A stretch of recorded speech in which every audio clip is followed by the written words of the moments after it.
எல்லாருக்கும் வணக்கங்க. மீண்டும் மெய்ப்பொருள் காண்க தளத்திற்கு எல்லாரையும் நான் வரவேற்கிறேன். இன்னைக்கு ஜான் கிரே அவர்கள் எழுதின "ஆண்களின் பூர்வீகம் செவ்வாய், பெண்களின் பூர்வீகம் சுக்கிரன்" அந்த புத்தகத்துடைய 12வது தலைப்ப தாங்க இன்னைக்கு பார்க்க போறோம். அத்தியாயத்துடைய தலைப்பு "ஆதரவை கேட்டுப் பெறுவது எப்படி?" இந்த ஆதரவு கணவன் மனைவி உறவுக்குள்ள அவங்களோட எதிர்பார்ப்புகள் என்னவாங்க இருக்கும்? யாரா இருந்தாலும் சரிங்க. 2 விஷயம் தாங்க ரொம்ப முக்கியம். அன்பும், ஆதரவும் தான். லவ் அண்ட் சப்போர்ட் சொல்லுவாங்க இல்லையா? இதுல யாருக்கு வந்து இந்த சாப்டர் முக்கியமா அவரு எழுதுவதா சொல்றாருன்னா, பெண்களுக்காக தான் இந்த சாப்டர் வந்து முக்கியமா எழுதுறோம். ஆண்கள் வந்து இதை படித்து தெரிந்து கொண்டு ஒரு விழிப்புணர்வு அடைந்து கொள்ள வேண்டும் அப்படின்னு சொல்றாருங்க. ஏன் இப்படி சொல்றாருன்னு பார்ப்போம். ஃபர்ஸ்ட் திங், பெண்களை பொறுத்தவரை அன்பும், ஆதரவும் கேட்காமலேயே அவங்க வந்து குடுப்பாங்க. அது வந்து சுக்கிர கிரகத்தினுடைய இயல்பு. அவங்களுக்கு வந்து ரிலேஷன்ஷிப் தான் முக்கியம். அ உறவுகளுக்கு மத்தியில எப்படி வந்து அன்பை வந்து குடுப்பது? எப்படி வந்து ஆதரவு வந்து குடுப்பது? அது கணவன்ட்ட மட்டும் இல்லங்க, சமூகத்தில எல்லார்ட்டயுமே. அது தோழனா இருக்கலாம், தோழியா இருக்கலாம், பிள்ளைகளா இருக்கலாம், இல்ல மாமனாரு, மாமி யாரா இருக்கட்டுங்க. பெண்ணுக்கு வந்து அது இயல்பு. ஆணுக்கு அப்படிப்பட்ட இயல்பு செவ்வாய் கிரகத்தில கிடையாது. ஆணை பொறுத்தவரை கேட்டால் தான் கிடைக்கும். அதனால தாங்க இந்த சாப்டர் வந்து முக்கியமா பெண்களுக்காக நம்ம எழுதுறோம் அப்படின்னு சொல்லியிருக்கிறாரு. ஆதரவை வந்து எப்படி கேட்டு பெற்றுக்கொள்ளணும்? தெளிவாக உங்களுடைய தேவை என்ன அப்படின்றத கேட்கறதுக்கு தயங்கக்கூடாது.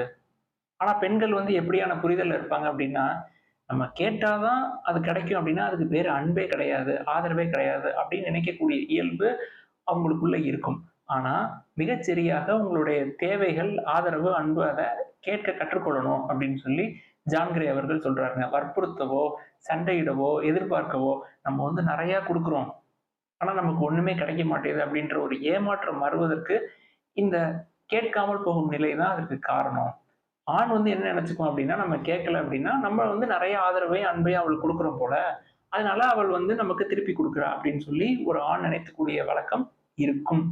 அதனால இந்த அன்பை வந்து கேட்டு பெற்றுக்கொள்றதுல ஒரு 3 நிலைகள வந்து பெண்கள் கற்றுக்கொள்ள வேண்டும் அப்படின்னு சொல்றாங்க. முதல் நிலை என்ன அப்படின்னா, ஒரு சில விஷயங்கள் அன்பும், ஆதரவும் பெண் வந்து கேட்காமலேயே தானாகவே கொடுக்கக்கூடிய வழக்கங்கள் ஆணுக்கு வந்து இருக்குங்க. ஆதரவு பெரும்பாலும் ஒரு சில வீட்ல ஒரு சில வேலைகள்லாம் இருக்கும்.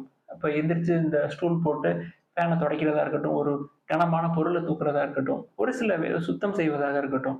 அதெல்லாம் வந்து பெண் வந்து கேட்காமலேயே ஆண் வந்து முழு மனதோட, "இல்ல அவளால முடியாது. நம்ம தான் வந்து ஆதரவளிக்கணும்" அப்படின்னு சொல்லி, அவனுக்கே ஒரு மனதிற்குள்ள ஒரு அ ஆதரவு குடுக்கணும் அப்படின்னு ஒரு எண்ணம் இருக்கும். அதையெல்லாம் அவளுக்கு எப்பப்பெல்லாம் தேவையோ, அவன் செய்வதற்கு முன்பே இவள் வந்து கேட்டு பயிற்சி எடுத்துக் கொள்ள வேண்டும். அவன்ட்ட வந்து ஒரு விஷயத்த கேட்டு, அவன் செய்வது போல் இவள் வந்து பயிற்சி எடுத்துக் கொள்ளணும். அவன் வந்து செஞ்சு முடிச்ச உடனே பாராட்டணும். "ரொம்ப நன்றி. இத வந்து நான் ரொம்ப நாளா பண்ணணும்னு நெனச்சுட்டு இருந்தேன். நீங்களும் வேலையிலேயே இருந்தீங்க. உங்கள்ட்ட வந்து பேச முடியல." அப்படின்னு சொல்லி, அவன் வந்து இயல்பாகவே செய்யக்கூடிய வேலைகள, இவள் வந்து அவன் செய்வதற்கு முன்பே கேட்டு, அவன செய்ய வச்சு, அதுக்கான பாராட்டுதல, ஒப்புதல நம்ம வந்து வளர்க்கணுங்க. இது வந்து முதல் பயிற்சி. முதல் நிலை. இப்படிதாங்க வந்து நீங்க ஸ்டார்ட் பண்ணணும். அதாவது எங்க போகணும் 3 ஸ்டேஜ் இருக்குங்க இதுல. ஃபர்ஸ்ட் ஸ்டேஜ் இயல்பாகவே நடக்கக்கூடிய காரணிகள, வேலைகள நீங்க வந்து செய்யச் சொல்லி, அதற்கான பாராட்டுதல குடுப்பது. 2வது வேலை, நீங்க வந்து ஏதாவது ஒரு விஷயத்த கேட்கிறீங்க. ஒரு ஆதரவு வந்து கேட்கிறீங்க. அத வந்து பண்ண மாட்டான், செய்ய மாட்டான் அப்படின்னு சொல்லி உங்களுக்கு நல்லா தெரியும். தெரிஞ்சும் 2வது நிலையில நீங்க என்ன பண்ணணும்? அத வந்து கேட்கணும். நீங்க என்ன எதிர்பார்க்கிறீங்க? பெண் வந்து என்ன எதிர்பார்க்கிறீங்க? இத வந்து அவர் செஞ்சு குடுத்தா நல்லா இருக்கும். நம்ம வந்து இன்னைக்கு மனசோர்வோட இருக்கோம், உடல் சோர்வோட இருக்கோம். அத வந்து செஞ்சு குடுத்தா நல்லா இருக்கும் அப்படின்னு சொல்லி நீங்க எதிர்பார்க்கிறீங்க. ஆனா இதை சொன்னால் அவர் வந்து செய்ய மாட்டாரு அப்படின்னு உங்களுக்கு தெரியும். ரைட்? அதனால நீங்க வந்து கேட்காம விட்டுறக்கூடாது. முதல்ல கேட்கணும். கேட்க கற்றுக்கொள்ள வேண்டுங்க. தெளிவாக உங்களுடைய கேள்விகள வந்து கேட்கணும். உங்களுடைய தேவைகள் அன்பா இருந்தாலும் சரி, ஆதரவா இருந்தாலும் சரி கேட்றணும். கேட்டுட்டு அவர் வந்து உங்களுடைய கணவரோ, இல்ல எதிர்ப்பாளினரோ மேலோட்டமா அ ஏளனமாகவோ, இல்ல இந்த விஷயத்த தட்டி கழிக்கணும் அப்படின்றதுக்காகவோ, இல்ல உண்மையிலேயே அவருக்கு ஏதாவது ஒரு வேலை இருக்கோ, எப்படி வந்து அதுக்கு பதில் அளிக்கிறார் அப்படின்றது உங்களுக்கு தெரியும். ஒரு முக்கியமான வேலையில இருப்பாரு. உங்களுக்கும் முக்கியமான வேலைலாம் இருக்கும். நீங்க வந்து கேட்பீங்க. கேட்டுட்டு, "இல்ல எனக்கு வேலை இருக்கு. முடியாது. நான் வந்து இன்னொரு நாளைக்கு பண்றேன்." அப்படின்னு சொல்லிட்டு, உண்மையிலேயே அவர் சொல்றாரா? இல்ல தட்டி கழிக்கிறதுக்காக இத வந்து ஏதாவது பதில் சொல்றாரா? அப்படின்றது நமக்கு புரிஞ்சிரும்.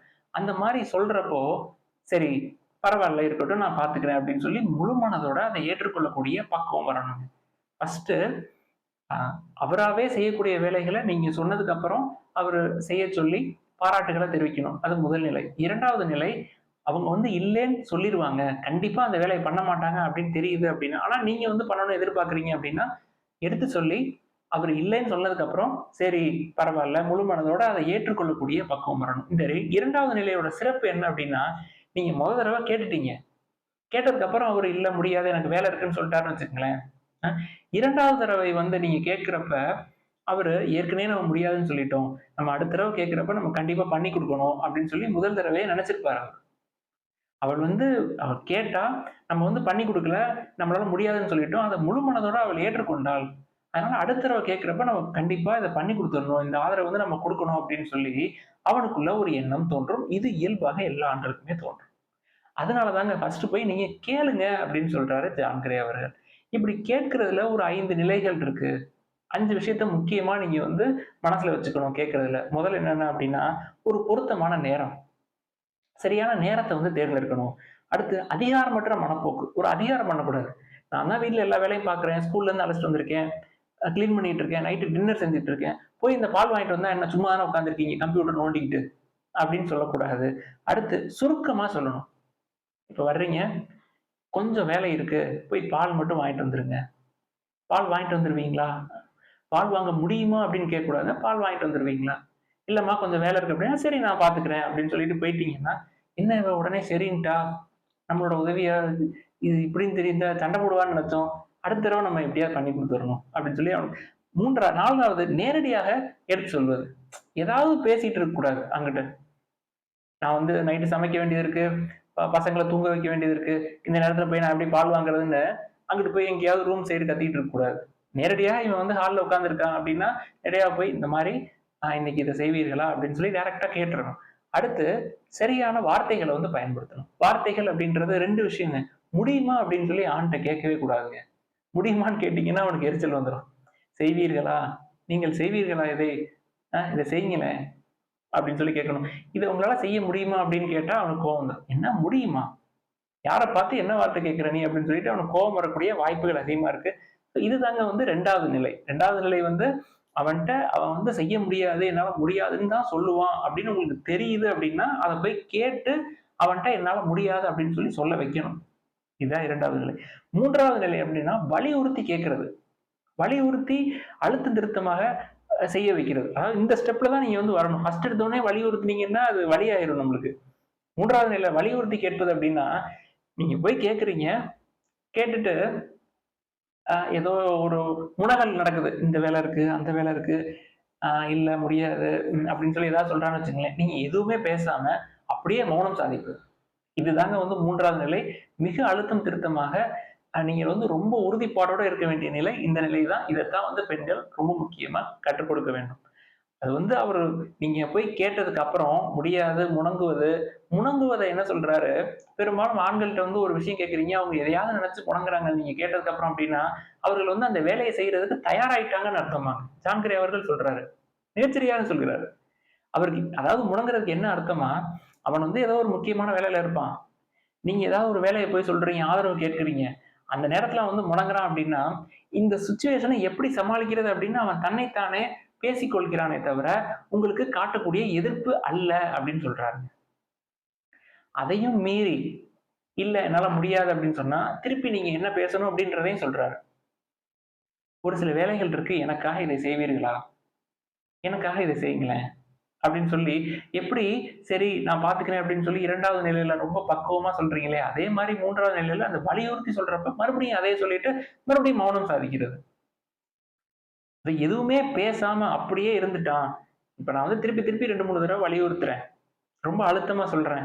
இல்ல எதுவுமே பேசாம அப்படியே மௌனம் சாதிச்சுட்டான் அப்படின்னா, சரி விடுங்க நான் பார்த்துக்கிறேன். நான் வந்து இந்த தடவ நான் எப்படியாவது நான் சமாளிச்சுக்கிறேன் அப்படின்னு சொல்லிட்டு, அந்த இடத்த விட்டு நகர்ந்து போயிரணும். இதுவும் வந்து இது திரும்பி திரும்பி இந்த மாரி நீங்க 3வது நிலை பண்றப்ப, ரொம்ப மௌனம் சாதிச்சு ரொம்ப அடமன்ட்டா இருக்கிறாங்க அப்படின்னா, 2வது நிலைக்கு கொஞ்சம் ஜம்ப் பண்ணிட்டு, கொஞ்ச நாள் கழிச்சு மறுபடியும் 3வது நிலைக்கு வரணுங்க.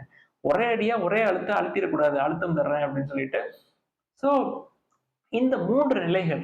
இந்த 3 நிலைகளையும் வந்து ஆதரவு கேட்டு நம்ம வந்து நம்மளுக்கு தேவையான ஆதரவையும், அன்பையும் பெற்றுக்கொள்வதற்கு பெண்கள் கற்றுக்கொள்ள வேண்டும் அப்படின்னு சொல்றாருங்க. இந்த தலைப்புல இத தாங்க முக்கியமா சொல்றாரு. அதத்தான் நம்ம மிகச் சுருக்கமா சொல்லியிருக்கிறோம்.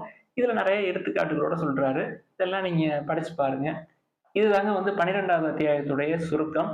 இன்னும் ஒரு அத்தியாயம் தாங்க இருக்கு. 13வது அத்தியாயம் இருக்கு. இத முடிச்சதுக்கு அப்புறம் அடுத்து வந்து எந்த புத்தகத்த பத்தி நம்ம பேசலாம் அப்படின்றதெல்லாம் கீழ கமெண்ட்ல போடுங்க. தென் ஏதாவது சந்தேகங்கள், கேள்விகள் இருந்தா அதையும் எழுதுங்க. எல்லாருக்கும் நன்றி.